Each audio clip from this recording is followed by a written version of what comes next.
श्री स्वामी समर्थ. मी आहे भाविक आणि welcome to our YouTube channel Pankaj Dharani vlogs.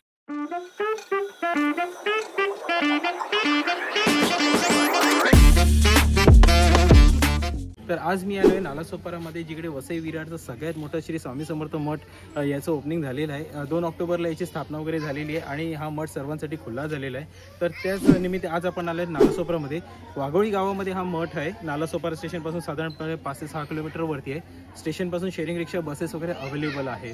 तर या मंदिराची एक तुम्ही खासियत बघाल तर हे खूप निसर्गरम्य वातावरणमध्ये आहे. आजूबाजूला पूर्ण हिरवगार शांतता वाडी वगैरे आहे. कोणताही आवाज नाही, ट्रॅफिक पोल्युशन नाही, काय नाही. खूप छानसा हा मठ आहे इथे स्वामींचा. आणि सोबतच इथे फेमस नवसाला पावणारा इच्छापूर्ती गणेश मंदिर सुद्धा आहे. आणि बघाल तर तुम्ही स्वयंभू अमरेश्वर महादेव मंदिर सुद्धा आहे. तर या एकाच कंपाऊंडमध्ये आपल्याला एक मठ आणि 2 मंदिर बघायला मिळणार आहेत.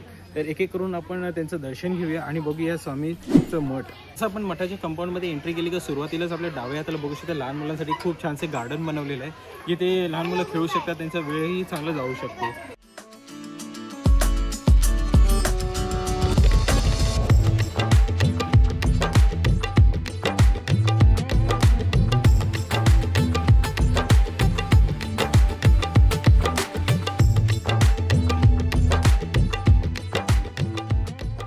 तर नुकतंच आता आपण बघितलं की अमरेश्वर महादेव मंदिर जे आहे त्याच्या महादेवांचं आपण दर्शन घेतलेलं आहे, आशीर्वाद घेतलेला आहे. हे जे शिवलिंग आहे हे स्वयंभू आहे आणि ह्याच्याबद्दल माहिती तुम्हाला स्क्रीनवरती शेअर करतो. तर तुम्ही आता स्क्रीनवर नुकतंच बघितलं असेल जे स्वयंभू महादेव आहे त्यांच्याबद्दल माहिती दिलेली आहे. आणि त्याच्या बाजूलाच हे इथे छानसे झोपाळे पाळणे लावलेले रिलॅक्सिंग होण्यासाठी. त्यातल्या एका पाळण्यावर मी बसले, खूप छान वाटते. तसंच महादेव मंदिराच्या समोरच छानसं त्यांनी एक रिलॅक्सेशन एरिया बनवलेला आहे. पाळणे वगैरे आहेत, म्हणजे झोपाळे वगैरे लावलेले. तिकडे तुम्ही आरामात बसू शकता, रिलॅक्स होऊ शकता, एक माइंड रिफ्रेश होऊ शकते. कारण की आजूबाजूला छानसं एक शांतसं वातावरण आहे. कोणती घाई गडबड नाही, आवाज नाही, पोल्युशन नाही, काय नाही. छानसं देव आहे समोर आणि तुम्ही त्याच्यासमोर आरामात रिलॅक्सेशनमध्ये तुम्ही बसू शकता.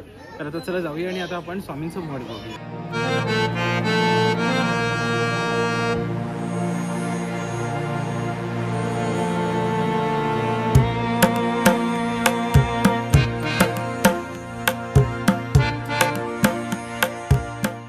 बघू शकता माझ्याच मागे आहे श्री स्वामी समर्थ मठ फुलारे, वाघोळी, नालासोपारा पूर्वमध्ये.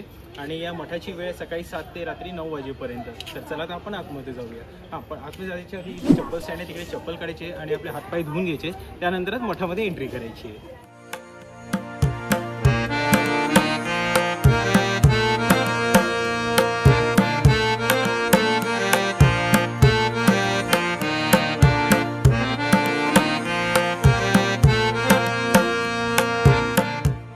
तर आता आपण आले स्वामींच्या मठामध्ये. तुम्ही बघू शकाल खूप भव्यचं हे मठ आहे आणि खूप छानसं मठ आहे. आणि मागे ते स्वामी विराजलेले आहेत, तिकडे वरती बसलेले आहेत. खूप छान वाटते, एकदम प्रसन्न वातावरण आहे आणि खूप शांत आहे. एकदम मनाला शांती देण्यासारखं वातावरण आहे. मला तो खूप भावलेलं आहे. जशी मी एंट्री मारली मठामध्ये, एवढं छानसं असं प्रसन्न वातावरण वाटलं आणि स्वामींना बघून जे मनाला शांती मिळाली ते खूप भारी वाटलं. तर चला तर आपण वरती जाऊया आणि स्वामींचं दर्शन घेऊ आणि त्यांना नमस्कार करूया.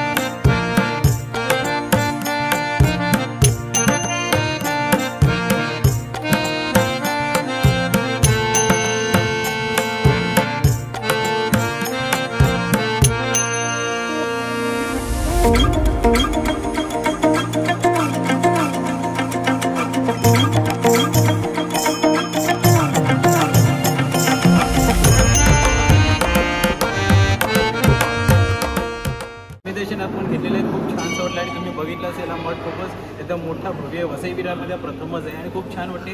आणि बाजूचा परिसर पण खूप छान आहे.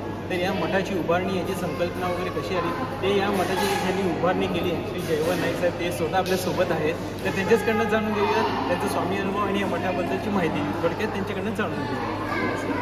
हे ॲक्च्युली वाघोलीमध्ये आपण अंडरग्राऊंड गणपती मंदिराच्या बाजूलाच याचं स्थापना केलेली आहे. जो आपला हॉल होता. माझ्या मुलीचं स्वप्न होतं की स्वामीसाठी आपण काहीतरी करावं, पण ती स्वामीची उपासक आहे. तर मी तिला वचन दिलं काहीतरी करू, पण तो काळ हा ताबडतोब येईल असं मला पण वाटलं नव्हतं. ह्या 2 ऑक्टोबरलाच आम्ही याची उभारणी केलेली आहे आणि मूर्ती आहे पंढरपूरहून मिळवली होती, अक्कलकोटवरून त्यांच्या पादुका बनवून घेतल्या, म्हणजे अक्कलकोटच्या त्या वटवृक्षाच्या पादुकांच्या बनवून घेतल्या आणि 2 वर्ष त्यांची उभारणी केली. हे नालासोपारा स्टेशनपासून अवघ्या 5 किलोमीटरवर आहे, जे तुम्हाला येण्यासाठी चांगलं आहे. येताना रस्त्यात आमच्या वागेश्वरी मंदिराचं पण तुम्हाला चांगलं दर्शन होईल, जे निसर्गरम्य तलावाच्या समोरच आहे. त्याच्यानंतर या मंदिराच्या किंवा मठाबद्दल सांगाल तर मठामध्ये आम्ही वेगवेगळे प्रोग्राम आता हाती घेतो. त्याच्यामध्ये लोकांना ज्या काही म्हणजे उपासना करायच्या आहे, पारायण करायचे आहे, ह्याच्या गुरुजींच्या स्वामीच्या ज्या काही प्रोग्राम्स आहेत त्याचे आम्ही कॅलेंडर बनवतो आणि त्या मी इंस्टाग्रामवर तुम्हाला पाठवू. यांच्या चॅनलवर तुम्हाला ते सगळं मिळेलच. आणि ह्यानंतर लोकांना काय हवं आहे आमच्याकडून किंवा काय केलं पाहिजे, चांगलं काय करता येईल, स्वामींच्या सेवेसाठी काय चांगलं करता येईल, ते त्यांनी त्याच्यात आमच्याशी जॉईन होऊ शकतात. त्यासाठी माझा मी कॉन्टॅक्ट नंबर देतो 9011166788. हा तुमच्या लक्षात राहण्यासारखा नंबर आहे. तुम्ही कधीही मला कॉन्टॅक्ट करू शकता रात्री 11च्या अगोदर आणि त्यावेळेला तुम्हाला सगळ्या क्वेरीज ज्या असतील किंवा काही ज्या तुमच्या सूचना असतील त्याचा आम्ही आदर करू आणि त्याच्यात जे काय करता येईल ते नक्की आम्ही करू. तर नुकतंच आता आपण जयवंतजींकडून ऐकून गेले, त्यांनी खूप छानशी माहिती दिली या मठाबद्दल वगैरे, त्यांची कशी संकल्पना आली, स्वामी अनुभव वगैरे त्यांनी सगळं सांगितलेलं आहे. आणि या मठामध्ये अजून एक बाब अशी आहे की नॉर्मली आपल्या इतर मठांमध्ये दिसत आहे स्वामीसाठी विश्राम गादी जी अक्कलकोटमध्ये वगैरे आहे तशीच सेम टू सेम त्यांनी इकडे सुद्धा त्याची मांडणी केली आहे. तर ते आपण नायकांकडनं जाणून घेऊन ती गादी बघून घेऊया. तर चला तर आपण जाऊ स्वामींची विश्राम गादी. विश्रांतीचं पलंग आहे ज्याच्यावर आपण अक्कलकोटला हा असंच असा पलंग बघितलेला आहे. आमची कल्पना होती की आपण पण स्वामींच्या विश्रांतीसाठी हा पलंग बनवतो. तुम्ही बघाल असा तर हुबेहूब आम्ही बनवला आहे. जो महाराष्ट्रामध्ये मला वाटतं अक्कलकोटनंतर आपल्याकडेच आहे आणि लोकांनी तो यावा बघावं आणि त्यानंतर त्याच्या पादुकांचं जे काय दर्शन आहे ते पण आम्ही इथेच ठेवलेलं आहे, ते तुम्ही येऊन इथे घेऊ शकता. श्री स्वामी समर्थ. ॲक्च्युली आपल्याला आनंदाची गोष्ट सांगतो की ह्या मठाने आता या गेल्या गुरुवारपासून भंडारासुद्धा सुरुवात केलेली आहे आणि भव्य भंडाऱ्याचं जे स्ट्रक्चर आहे ते पण बाजूला उभं राहत आहे. तर प्रत्येकाने त्याचा लाभ घ्यावा. सकाळी 6:30ची आरती असते, संध्याकाळी 7:30ची आरती असते. त्याला अवश्य यावं आणि काही सूचना असतील, काही आणखी काही सुधारणा असतील त्या आपण अवश्य करू. श्री स्वामी समर्थ. स्वामी समर्थ. काही लोकांच्या क्वेरीज आहेत की या मठासाठी काही सेवा करायची आहे की काही अन्नदान करायचं आहे किंवा काही आणखी काही वास्तू द्यायचं असेल तर त्यांनी माझ्याशी डायरेक्ट कॉन्टॅक्ट करू शकता. माझा नंबर आहे 9011166788. त्यासाठी तुम्हाला कधीही मी अवेलेबल आहे आणि त्याचा तुम्ही लाभ घ्यावा आणि त्यांनी तुम्ही मठाशी कनेक्ट व्हावा ही आमची सदिच्छा. थँक्यू. बऱ्याच लोकांची इच्छा असते की त्यांनी आपल्या मुलांचा पहिला वाढदिवस जो आहे तो मठामध्ये साजरा करा, देवाच्या संगती साजरा करा. तर तुम्ही या मठामध्ये तो वाढदिवस साजरा करू शकता. तो फ्री आहे, काही कॉस्टिंग वगैरे काहीच लागणार नाही. आपण इथे बड्डे करू शकता पहिला वाढदिवस. पण बाकी जो खर्च असेल जसं केकचा किंवा काय तो तुमचा स्वतःचा असेल. तर तुम्ही इकडे आपल्या मुलांचा पहिला वाढदिवस वगैरे स्वामीसोबत साजरा करू शकता. आपण जयवंत नाईक यांच्याकडनं या मठाबद्दल माहिती वगैरे केली. त्यांनी खूप सारी माहिती आपल्याला दिलेली. जसं त्यांनी सांगितलं की सकाळची आरती 6:30ला असते, संध्याकाळची आरती पण 6:30ला असते. दर गुरुवारी इकडे दुपारी 12 ते 1:30 महाप्रसादाचं आयोजन केलं जाते आणि भरपूर सगळे कार्यक्रम वगैरे होत असतात. जसं गुरुचरित्र पठण वगैरे जर करायचं असेल तेही ते होऊ शकते. आणि जर आपल्याला कोणते वेगळे कार्यक्रमाचं वगैरे काय माहिती वगैरे हवी असेल तर आपण जयवंत नाईक यांच्याशी कॉन्टॅक्ट करू शकता. त्यांचा नंबर जो तुम्ही स्क्रीनवर देतच आहे. आणि इतर बद्दल काय आपल्याला क्वेरीज असेल तुम्ही पण त्याच्यासाठी कॉल करू शकता तुमच्यासाठी. आणि तुम्ही बघितलंच असेल खूप छानसा भव्यसा हा मठ आहे, वसई विरारमध्ये पहिलाच आहे. आणि सोबत स्वामींची जी आरामाची जी व्यवस्था आहे, गादी आहे, तिकडे पलंग आहे, तो पण मांडण्याने केलेली आहे, जो इतर कोणत्या मठामध्ये आपल्याला दिसत नाही आहे. तर चला तर आपलं स्वामींचं तर दर्शन झालेलं आहे. तर सोबत बाजूला जे गणपतीचं मंदिर आहे ते पण प्रथमच एक असं मंदिर आहे जे जमिनीपासून साधारणपणे 6 फूट खाली आहे. त्याला अंडरग्राऊंड गणपती मंदिर सुद्धा म्हणतात आणि तो संसारा पावणार आहे गणपती मंदिर. तर चला जाऊया.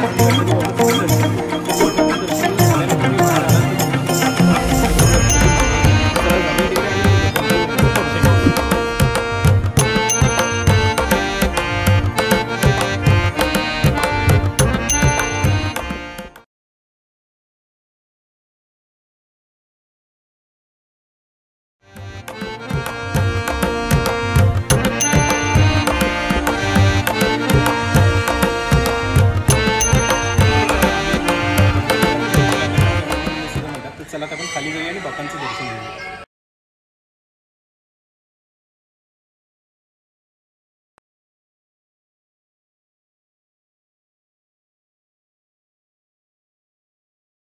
आता आपण आहोत इच्छापूर्ती गणपती मंदिर, जे ज्याला अंडरग्राऊंड गणपती मंदिर पण म्हणतात. हे साधारणपणे 6 फूट जमिनीच्या खाली आहे. खूप छानसं मंदिर आहे, छोटंसं सोबत बाप्पा इकडे बसलेले आहेत आणि या मंदिरामध्ये जर आपल्याला अभिषेक वगैरे करायचं असेल तर त्याच्याबद्दल इथे माहिती दिलेली आहे, मी तुम्हाला दाखवते. तर तुम्ही त्यांच्याशी संपर्क साधून करू शकता. हे जे गणपतीचं मंदिर आहे आणि सोबत बघू शकता इथे छानसे बाप्पांची मूर्ती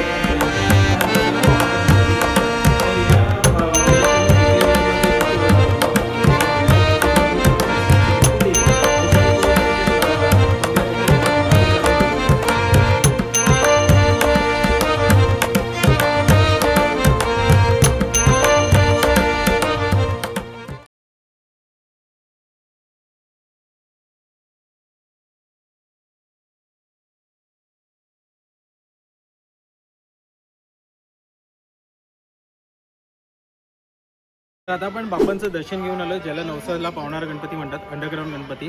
तर दर्शन आपलं झालेलं आहे. एकच आपण बघू शकतो, एकाच कंपाऊंडमध्ये आपल्याला महादेवांचं पण दर्शन होते, स्वामींचं पण दर्शन होते आणि गणपती बाप्पांचं पण दर्शन होते. आणि एक छोटंसं मंदिर आहे म्हणजे मागे बाळू मामांचं पण आहे, तर त्याचं पण आपलं दर्शन होऊन होते.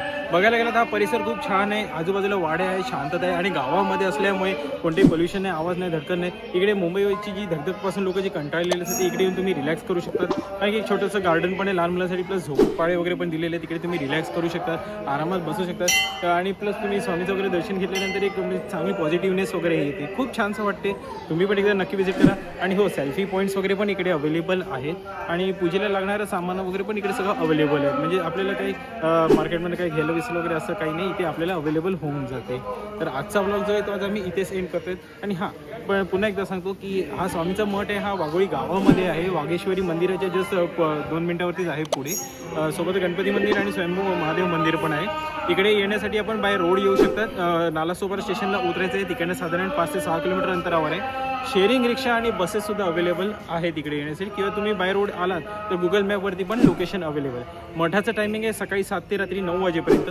सकाळची आरती 6:30ला असते आणि संध्याकाळची आरती 6:30ला असते. आणि दर गुरुवारी दुपारी 12 ते 1:30च्या मध्ये महाप्रसादाचं आयोजन केलं जाते. तर ज्यांना कोणाला महाप्रसादाचा लाभ घ्यायचा आहे तर त्यांनी 12 ते 1:30 गुरुवारी यायचं आहे इकडे. तर आजचा ब्लॉग जो आहे तो आता मी इथेच एंड करतोय. आपल्याला हा ब्लॉग कसा वाटला तो नक्की आम्हाला कमेंटमध्ये सांगा. चॅनलला नवीन असेल तर सबस्क्राईब करा, भरपूर लाईक आणि शेअर करा आणि लवकरात लवकर येऊन स्वामींचं इकडे येऊन आशीर्वाद घ्या. श्री स्वामी समर्थ. भेटू एका नवीन ब्लॉग सोबत. टिल देन तुम्ही काळजी घ्या. जय हिंद, जय महाराष्ट्र.